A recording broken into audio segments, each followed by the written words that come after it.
So this is section 4.7. So this is your last section of unit 4, and I'm breaking up into two parts. So part 1, we're going to cover goals 1 and 2.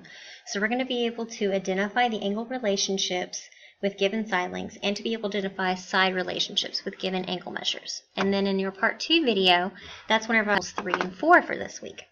So starting with goal 1, to be able to use angle relationships to identify, or to be able to use sides and angles to identify relationships. So here's the big thing you need to know about finding our angle measures, okay? If we're looking for the smallest angle, it is always going to be across from the shortest side.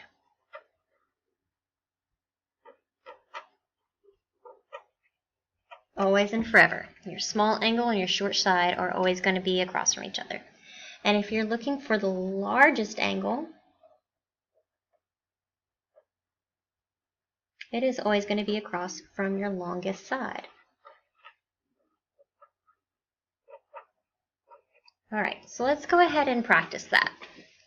So on your Google form homework that you have, let me see, I do believe you have 5 questions like this.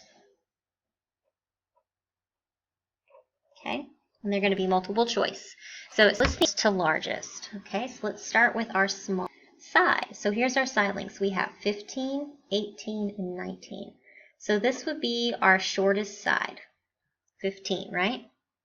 Well, that means the angle opposite of it or across from it, that would be angle K, will be your smallest angle. If you have trouble identifying what it means by opposite or across, if you notice this side is made of L and M, cover those up. Whoever is left is your smallest angle. That's K. So angle K is your smallest. Angle blank, we don't know. Now let's go ahead and find our largest, okay?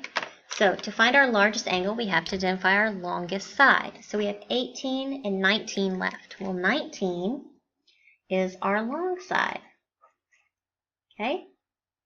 So that means the angle across from it will be your, so who is left? L.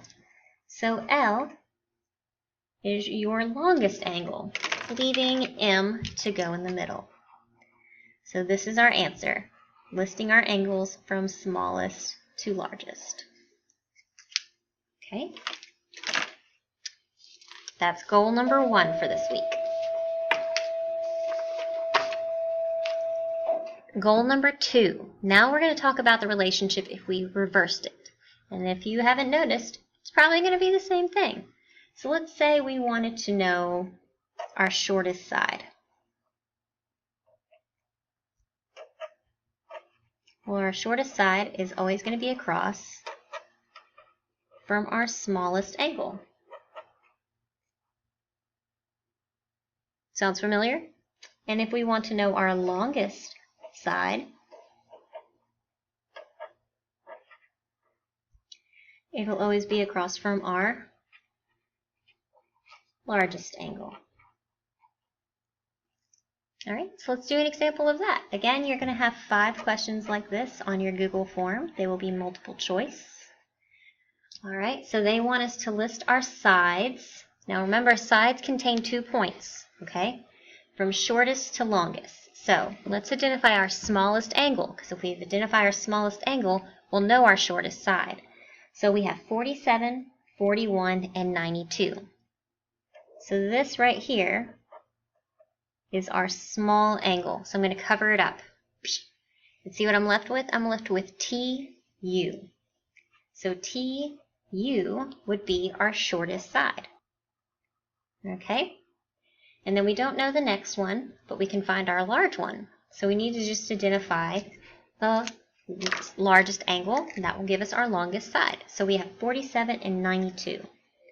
So 92 would be our large angle, and that's angle U, so I'm going to cover it up, and that leaves me with TV as my largest side. So who does that leave for the middle? Well, if we've taken care of TV and TU, that leaves VU for the middle.